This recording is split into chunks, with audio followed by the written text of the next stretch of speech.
Добрый вечер. Вы смотрите программу «Якутия в деталях». С вами Яна Бабаева. В прошлом году во время своего выступления на 11-м международном форуме «Россия – спортивная держава» президент страны Владимир Путин сказал, что регулярные занятия спортом должны стать нормой жизни для 93 миллионов россиян к 2030 году. О том, как сегодня развивается спорт в Якутии, какие перспективы есть у наших спортсменов и как привить любовь к спорту современной молодежи, мы поговорим с нашим гостем, народным депутатом Республики Саха-Якутия 7-го созыва, председателем постоянного комитета Государственного собрания ИЛТМН Республики Саха-Якутия по делам молодежи, физической культуре и спорту, известным спортсменом Георгием Балакшиным. Добрый вечер, Георгий Русланович. Добрый вечер. Вот у нас недавно закончились большие спортивные соревнования. Это игры «Дети Азии». Расскажите, пожалуйста, как у вас впечатления? Вы несли флаг, вам все понравилось? Что посмотрели, кого видели? Впечатления очень хорошие. Игры прошли на очень хорошем, высоком организационном уровне. То, что радует, международные спортивные игры «Дети Азии» — это непосредственно проект Республики Саха-Якутия, который еще стартовал в далеком 1996 году по инициативе первого нашего президента Михаила Ефимовича Николаева. Это непосредственно проект Якутии, который она уже в 7-й раз проводит. 7 раз проводились у нас на территории республики, и 1 раз игры проводились во Владивостоке. Это летние игры. Еще 2 мероприятия были зимние. Одни на Сахалине проводились, одни проводились в Кемерово. Очень хорошее, большое, грандиозное мероприятие. Открытие я посмотрела по телевизору, правда, но меня очень сильно впечатлило. Вы как непосредственный участник поделитесь впечатлениями. Массовость чувствуется? Массовость чувствовалась, очень много, во-первых, гостей, очень много народу. Саму церемонию открытия режиссером был Андрей Исаевич Борисов. Андрей Исаевич у нас мастер ставить такие крупные. Да, тут согласна. Да. И все так очень хорошо, масштабно произошло. На какие соревнования вам удалось сходить?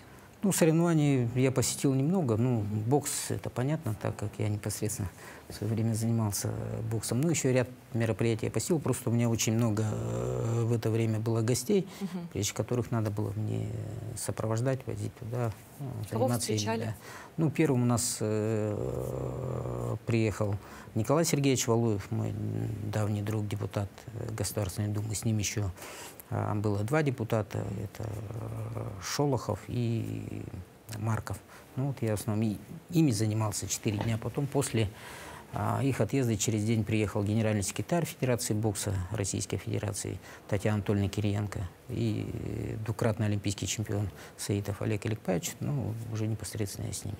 А у них как впечатления? Впечатления очень хорошие, но они также посещали в основном бокс по своему направлению. Да, сам турнир понравился. Были они на церемонии закрытия игр. Тоже очень довольны, очень впечатлены, что республика такие масштабные мероприятия проводит уже не в первый раз. Да. Вы являетесь чемпионом первых игр, а также позже стали бронзовым призером Олимпийских игр. Расскажите нашим телезрителям, наверняка такое, я думаю, что не забывается, как проходила ваша подготовка к играм «Дети Азии» и как, может быть, какие-то отличия либо сходства есть с первыми играми? Если возвращаться в 96-й год, у нас не такая подготовка была сейчас, как дети готовятся. Они в несколько этапов, некоторые в 3 этапа, некоторые в 2 этапа готовятся к этим соревнованиям. Потом у них там ряд отборов еще проходит, внутри свои соревнования, потом определенные, у кого спарринги, у кого схватки, заплывы. У нас менее как-то так было масштабно, такая серьезность в то время тех игр, самого отбора тоже она чувствовалась. Да. А как ребенок, все равно, это же подростки, как ощущается эта ответственность? Накал чувствуется, да, потому что такой ажиотаж создается. Меня до этого тоже спрашивали сравнить те игры 96-го года с 8 играми, которые буквально недавно. Как-то, наверное, некорректно сравнивать те игры с этими, потому что на тот момент для 96-го года это было такое новинка. Тоже, новинка, очень такое грандиозное мероприятие, комплексное, можно сказать, спартакиада по многим видам спорта. Тогда там принимало участие 8 зарубежных стран и порядка там 250 спортсменов. Сейчас уже для вот нашего времени, 2024 года, это тоже по-своему грандиозное мероприятие. Это, во-первых, одно из самых крупных спортивных международных мероприятий, которые вообще в целом проходят в нашей стране, ну, в связи вот со всеми санкциями. Да. 24 зарубежные страны, которые приняли участие, плюс регионы России, это Сибирский, Уральский, Дальневосточный федеральный округа, и плюс команда Москвы отдельной командой. Да. Поэтому в тот момент это были грандиозные такие масштабные мероприятия вообще в целом для республики, для страны. И в 2024 году, вот в этом году, это тоже одни из самых крупных международных, повторюсь, да, спортивных мероприятий, которые проходят в нашей стране. Если брать еще 96-й год, то, ну, это лично мое мнение, я считаю, что международные спортивные игры «Дети Азии», они вообще в таком роде были прародителем вообще юношеских Олимпийских игр, которые стартовали позже, вообще, с 1998 года, первые юношеские Олимпийские игры прошли. Я вот вчера, на самом деле, в интернете прочитала такую мысль о том, что было бы здорово, вот одна женщина написала, провести паралимпиаду, ну, скажем так, вот в рамках игр «Дети Азии». Вот как вы считаете, это вообще возможно? Ну, это обычная практика после всех Олимпийских игр на тех же объектах, на той же базе, в той же стране, но в том же регионе проводятся после Олимпийских игр паралимпийские игры. Ну, было бы замечательно, если летом, после окончания игр, ну, также проводить, да, игры для детей с ограниченными возможностями. Да. Ну, как вы считаете, такое вообще возможно? То есть рассмотреть? Ну, в принципе, возможно, да, просто как в организационном плане, как это сделать, ну, в принципе, это возможно, да. Ну, то есть вот мероприятие такого масштаба по организации, это же суперсложно, насколько я понимаю. Ну, вообще, в целом, если брать, то организационный комитет, ну, который работал во главе с главой Республики Якутия Александром Сергеевичем, очень хорошо отработал. Но если еще дополнительно добавить одно мероприятие, ну, это очень длинный такой марафон будет, да. Ну, тут надо смотреть, да. А так, в принципе, это возможно. Ну, вот всегда, на самом деле, хотела узнать, что чувствует молодой человек, юноша, вот стоя на олимпийском пьедестале. Ну, если брать Олимпийские игры, да, то это вообще, ну, высшая ступень достижения спортсмена в любительском спорте, да. Ну, ты очень долго к этому идешь. На моей спортивной карьере было там 2 Олимпийских игр. Первые Олимпийские игры у меня в Афинах были, они такие, ну, неудачные, я без медали остался. Ну, вторые игры, они более удачные стали, я стал призером, да. Ну, человек на протяжении там 4 лет, весь олимпийский цикл ты готовишься. Ну, вот я к Афинам готовился. Ну, Афины проиграли, ладно, потом там небольшая пауза. Опять ты 4 года готовишься, весь олимпийский цикл, и чтобы выступить на Олимпийских играх. Это высшая, да, ступень, я еще раз повторюсь, спортсмена-любителя. Да. А вот как у нас в республике проходит подготовка? То есть это прям непосредственно работа с тренерским составом, с психологами? Кто работает? Именно к детям Азии или... Нет, вот я про Олимпиаду хочу узнать.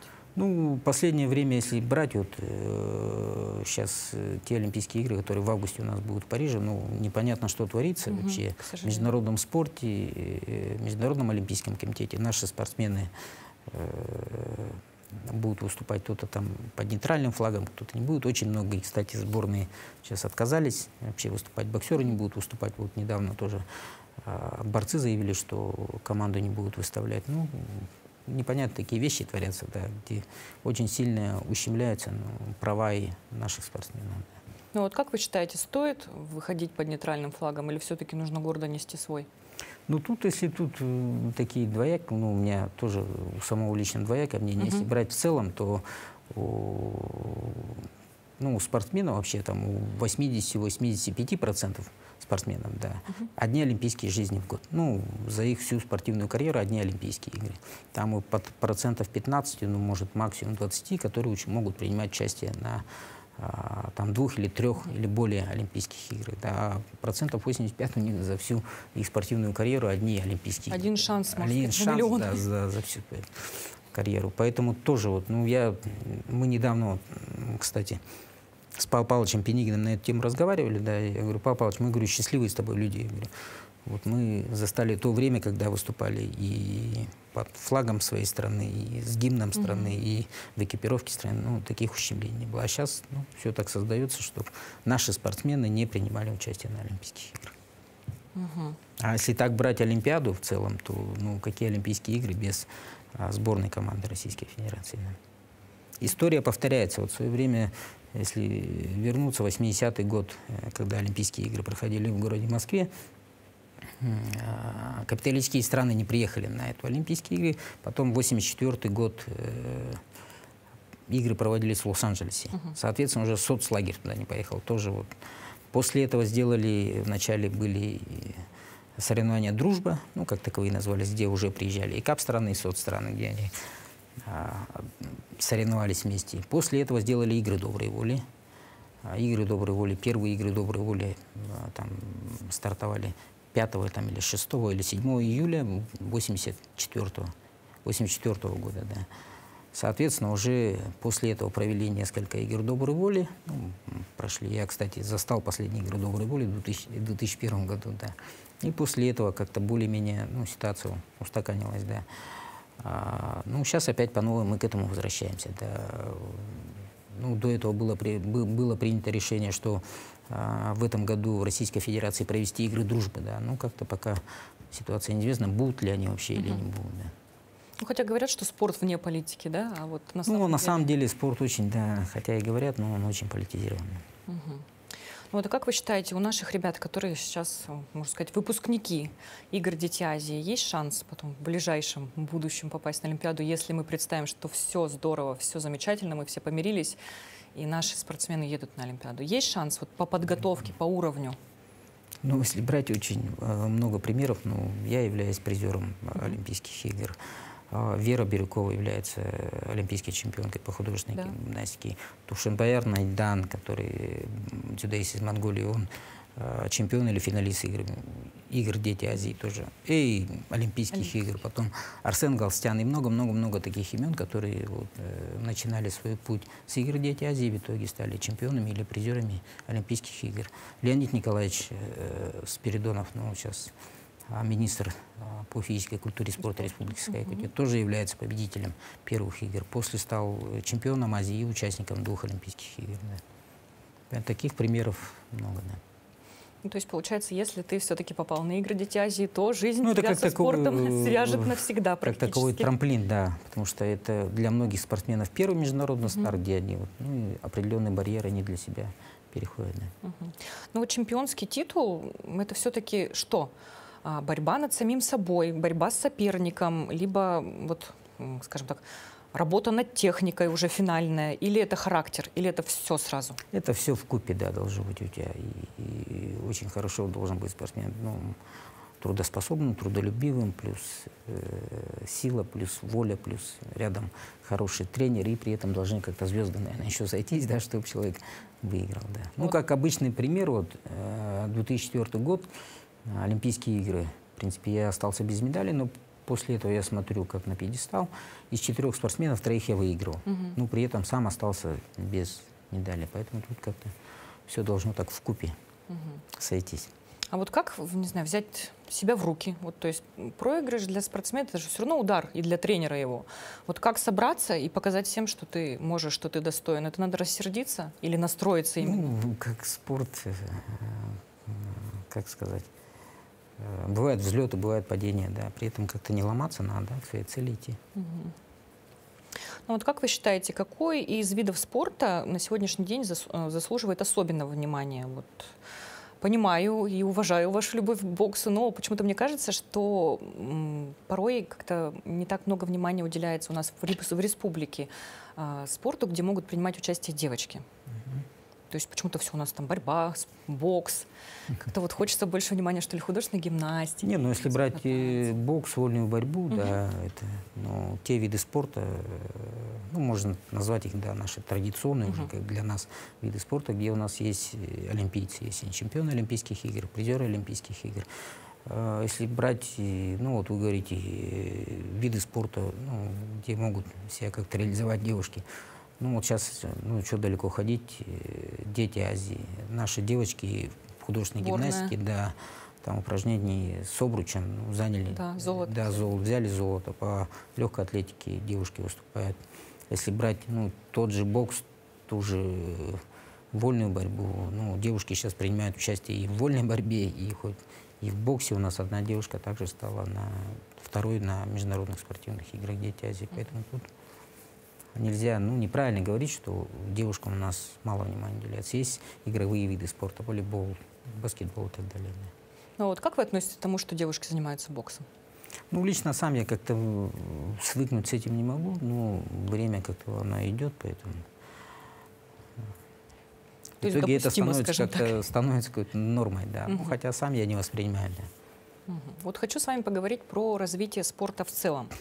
Кто должен этим заниматься? То есть обращать наибольшее внимание, если брать конкретного ребенка. То есть это должны обращать внимание на спортивное развитие родители, либо школа, либо общество в целом. Это либо комплекс, да, тоже? Комплексно родители должны выбрать правильную секцию. Не обязательно ребенку заниматься профессионально этим видом спорта. Ну, хотя бы для себя, для здоровья он должен посещать ту или иную секцию, но он должен посещать ту секцию, которая ему непосредственно нравится. Да. Для этого должна быть у нас, ну, во-первых, специализированные кадры, которые с ними будут работать. Ну, я имею в виду тренеров. Ну, и, соответственно, определенная база должна быть для нормальных занятий физической культуры и спорта, тем или иным видом спорта. Да. Ну, как вы считаете, вот если ребенок начал заниматься, бросил, потом снова пошел еще куда-то, это нормально? Ну, я сам в детстве занимался и ходил и на баскетбол, и на футбол. И третья секция, которую в этот день я посещал, это был бокс. Да. Ну, в итоге я с чем-то завязал и чем-то начал другим заниматься. Да. Ну, то есть ребенок все равно сам потихонечку выберет то, что ребенок ближе. Должен, да, что ему ближе по душе, он этим и должен заниматься. Да. Родители просто правильно должны его направить в это русло. Да. И поддержать. Еще раз повторюсь, не обязательно заниматься профессионально, можно заниматься просто для себя. Да. А вот как вы считаете, у нас все создано для того, чтобы комфортно заниматься спортом? Ну, если брать город Якутск, то спортивная инфраструктура, ну, также благодаря международным спортивным играм Дети Азии у нас, ну, достаточно хорошая. Если уезжать куда-то в районы, ну, не во всех районах это спортивная база есть. Если тем более выезжать на север, то там тем более, поэтому, ну, должна быть... Во-первых, должны быть условия для занятия физической культурой и спортом. И, повторюсь, должны быть у нас специализированные кадры, которые непосредственно будут работать с детьми. Да. А то есть вот у нас специалисты готовы идти работать с детьми? Вот на сегодняшний день это модно, не модно? То есть как бы есть желание? Специалистов, если брать, ну, не только спорт, вообще в целом, да, ну, тех же учителей, тех же, хотя есть такие очень хорошие программы, тех же медиков, тех же там тренеров, их не хватает, да. Если выезжаешь, ты... за пределы города Якутска, сказать, да. А есть у нас какие-нибудь тренерские, скажем так, самородки? То есть бывает же вот где-то в каком-то далеком селе есть вот тренер, который прям вот от Бога, как говорится. Вот сейчас, которые? Да. Ну, сейчас было бы неправильно кого-то назвать, что ну да, есть ребята, которые хорошо работают. Ну, у нас были такие очень хорошие тренера, как Коркин Дмитрий Петрович, который воспитал всех наших олимпийцев, которые выступали и в Мюнхене, и в Монреале. Подготовил множество там мастеров спорта международного класса, ну и, соответственно, мастеров спорта. Ну, целую плеяду он спортсменов подготовил. Есть школа у нас имени Дмитрия Петровича Коркина, которая несет. Тот же мой тренер Артур Никитич Пахомов. Да, ну, такие легендарные тренера у нас, они есть. И молодым тренерам, конкретно еще раз скажу, что выделять кого-то, ну, не стоит, ну, чтобы не зазнались, наверное, да. Но ребят такие есть, да, которым, ну, еще нужно к чему-то стремиться. Да. А какие главные хорошие качества должны быть у тренера? У такого, скажем так, тренер должен фанатично предан быть этому виду спорта, тогда определенные результаты, ну, выходят, да. То есть он сам должен быть готов работать? Он должен непосредственно болеть этим, должен думать об этом, заниматься только этим. Да. Тогда результаты выходят. Да. Тогда вот говорят, что когда проигрывает, скажем так, спортсмен... Спортсмен, ну, тренер тоже проигрывает. Да. Конечно, да. Вот это, наверное, очень какая-то такая серьезная боль для них. Ну, понятно, да. Еще раз повторюсь, бывают и победы, бывают поражения, да. И спортсмен, и тренер вместе это переносят, да. Ну, то есть как команда одна. Как команда, да. Как единое целое. Ну, вот заниматься спортом сегодня это модно? Или современные дети стали как-то от этого отходить, или наоборот более осознанно подходят к выбору спортивной секции, вообще в целом спорту? Тоже даже, допустим, молодежь, то есть ходит в спортзалы. Вот как вы считаете, это сейчас сказать, что на поток модно, встало? да, можно сказать, что да, на самом деле модно, да, людей стало заниматься физической культурой, ну, систематически физической культурой, спортом, больше стало, да. Сейчас мы дошли до планки 57,5%, ну, от всего нашего населения. Ну, задача президента, вот как вы в начале передачи говорили, до 30-го года мы должны вообще в стране дойти до 70%. 70%, допустим, вот у нас, если трое сидят, то двое обязательно должны заниматься спортом. да, систематически физической культурой спорта. Что значит систематически?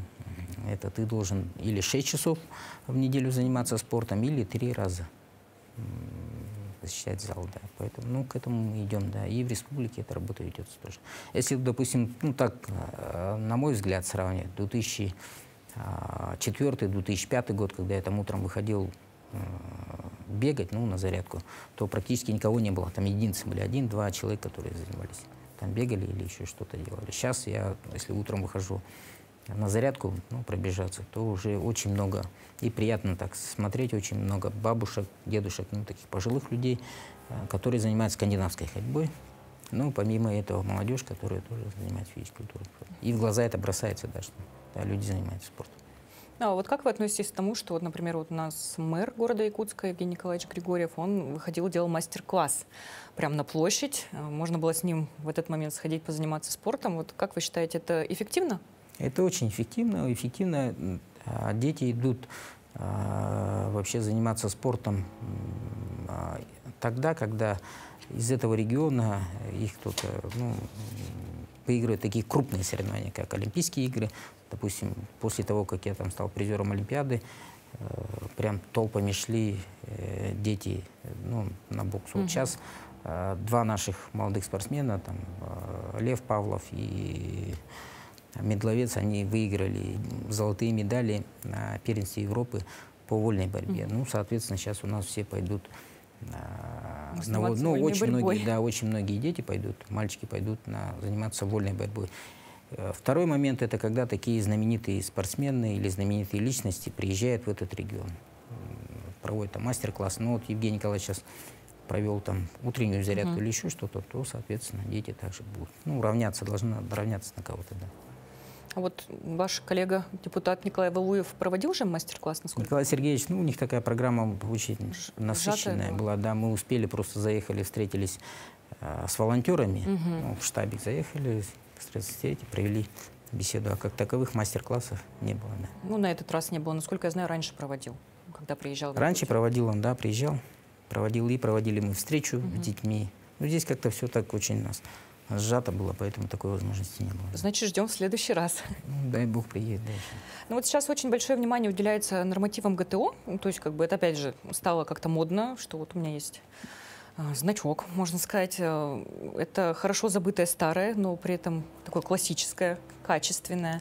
Ну вот как считаете, запрос общества есть, растет или наоборот? Вот было модно, сейчас вот как-то на спад идет? Именно по ГТО. Вообще, если брать, то людей надо стимулировать к этому. Стимулировать, чтобы люди вот, сдавали нормативы ГТО, да. Народ идет, но он как-то идет так неохотно. Если брать в целом по стране, то мы занимаем по итогам вроде 2023 года мы на 51-м месте вот, среди всех других регионов страны. В целом там где-то сдало у нас, ну, имеет значки, люди где-то порядка 11 900 с чем-то человек, ну, порядка 12 тысяч, которые сдали на значки. Людей надо как-то стимулировать к этому. Должны быть какие-то льготы, какие-то преференции. Вот сейчас мы на уровне парламента создана рабочая группа, мы постараемся внести изменения в закон о физической культуре и спорте, ну, чтобы были какие-то преференции, какие-то льготы тем людям, которые сдали там на серебряный, бронзовый и золотой значок. Да. Мы над этим работаем, осенью постараемся внести этот законопроект. Да. Вот для того, чтобы получить значок ГТО, нужно готовиться или нужно прийти? Человек должен быть, конечно, подготовлен. Да. Есть определенные там нормативы, но они идут по возрастам. Но так, если посмотреть, я так для себя посмотрел, в принципе, человек, который чуть-чуть подготовится, но не сильно, то, в принципе, можно дать, да, спокойно. То есть, если задаться этим вопросом, то подготовиться можно? Да. Ну вот, а как увеличить количество желающих заниматься массовым спортом? То есть, вот, ну, кроме как их поощрить чем-то вот хорошим. То есть это же должна быть еще работа со школами, с детьми, с родителями. Со школами, да, во-первых, конечно, с детьми надо работать. Еще раз повторюсь, должна быть у нас соответственная инфраструктура, должна быть шаговая доступность, ну, занятия физикой, ну, определенные площадки, спортивные залы и так далее. Да. Но если еще раз повторюсь, город Якутск, ну, в принципе, он, по сути, по своей спортивной инфраструктуре, он, в принципе, развит нормально. Ну, надо как-то расширяться нам, и в районах надо что-то строить. Ну, хотя строятся, но дополнительно, я имею в виду, строить спортивные объекты, площадки, да. Ну и, соответственно, еще раз повторю, специалисты, да, привлечение хороших кадров, которые должны заниматься, да. А вот как вы думаете, долгая зима наша, практически в 9 месяцев, откладывает отпечаток на желание заниматься спортом? Допустим, если нет у тебя спортивного хорошего объекта, там минус 40, минус 50, ты не сможешь, в принципе, заниматься на улице физической культурой, да. Если брать там южные регионы, человек может спокойно выйти, да, на свежем воздухе что-то делать, то здесь у нас обязательно должна быть спортивная инфраструктура. Ну да, заставить себя зимой позаниматься дома, даже какой-нибудь йогой, это нужно прямо иметь железный характер, на мой взгляд. Так, вот хотела вас еще спросить про занятия спортом в Арктике. То есть будет ли какая-то отдельная история с этим обсуждаться? То есть как вот поддержать наших ребят? То есть у них же, кроме традиционных видов спорта наших, есть свои виды спорта, скажем так. Ну, вы имеете в виду вообще в целом национальные виды спорта? Да, национальные виды спорта. Вот если брать национальные виды спорта, один из таких ярких, который сейчас есть на всероссийской международной арене, это, конечно же, масс-рестлинг. Да. За это время уже проведено 5 чемпионатов континента и 5 чемпионатов мира. Да. Есть у нас уже заслуженные мастера спорта по этому виду спорта, 2 заслуженных мастера спорта. Но вот то, что касается в целом национальных видов спорта, такой большой толчок была проделана как раз в году 2013-2014, когда наши национальные виды спорта были внесены в реестр всероссийских видов спорта. Соответственно, после внесения в реестр всероссийских видов спорта наши спортсмены уже имели право получать звание мастеров спорта Российской Федерации, мастеров спорта международного класса и заслуженных мастеров спорта. Вот на данный момент мы имеем 2 заслуженных мастеров спорта по масс-рестлингу. Как раз мы буквально месяц-полтора назад проводили круглый стол на эту тему, да, о развитии, о продвижении масс-рестлинга на всероссийском международном уровне. Ну, очень хорошие рекомендации по итогам этого круглого стола вышли. Ну и мы договорились на том круглом столе, что мы еще на осенней сессии уже еще раз проведем или парламентские слушания, проведем парламентские слушания уже о теме, о законе о национальных видах спорта. Да. Поэтому тема-то... Ну, хочу вам предложить поговорить про вашу деятельность в качестве депутата народного. Вот какие наказы вы получили в прошлом году от избирателей, что уже удалось, скажем так, отработать, и что еще предстоит? Ну, я являюсь депутатом от Нюрбинского улуса, являюсь депутатом одномандатником. Те основные проблемы, которые есть в Нюрбинском улусе, это электричество, проведение линии электропередач 110-ки со стороны Сунтар. Ну, это те вопросы, которые уже висят, наверное, на протяжении лет 20-25, которые нужно решать. Да, строительство, ну, и такие большие вопросы. Это электроэнергия, прежде всего, Нюрбинского улуса. Потом второй очень такой большой вопрос – это строительство, реконструкция взлетно-посадочной полосы. И третий вопрос, такой тоже крупный, это строительство мостового перехода через реку Конакчан, который соединяет наши отдаленные работы. А так, если брать в целом, то те вопросы, которые поступают ко мне от жителей Нюрбинского улуса, они поступают ежедневно, еженедельно, постоянно, которые нужно отрабатывать так оперативно. Ну, такие, можно сказать, мелкие вопросы, где-то там кого-то помочь в общежитие устроиться жителю моего района потом, или попросить, чтобы организовали санрейс с Нюрбы, кого-то на учебу помочь оформить. Ну, очень много таких вопросов, которые поступают ежедневно, которые ты отрабатываешь, стараешься отрабатывать максимально быстро. Ну вот расскажите, какие задачи вы ставите перед коллегами из комитета? Вот вы сказали, что будете... Ну вот сейчас я сказал, что мы работаем насчет закона вот о физической культуре и спорте, то, что касается ГТО. Но если бы какие-то там льготы дополнительно людям бы законодательно утвердить, то было бы очень хорошо. Угу. Ну вот хотела бы немножко вам личных вопросов позадавать. Вот, хотела бы узнать, каким видом спорта занимаются ваши дети. То есть как бы вы как человек супер спортивно подготовленный, осведомленный, куда отправили детей? Ну, старший сын у меня занимался боксом, также, да, далеко ходить не надо, да. Ну, вначале он занимался спортивной гимнастикой, потом сам изъявил желание заниматься боксом. Ну, для себя занимался боксом, таких больших результатов не достиг. Второй сын у меня сейчас изъявил желание заниматься пулевой стрельбой. Соответственно, я отправил его в лагерь в Горный Улус, в село Бердигистан. Там есть очень хороший лагерь, где могут заниматься пулевики. Отправил его туда. Сейчас посмотрим, если у него будет, ну, если понравится ему, если будет желание, то с осени отдадим его на пулевую стрельбу. А маленький еще у нас, третий сын, ему 3 года, поэтому ну, пока еще определяется, чем-то, да? Чем-то заниматься. Да. А какой бы вы совет дали родителям? Вот такой прям хороший.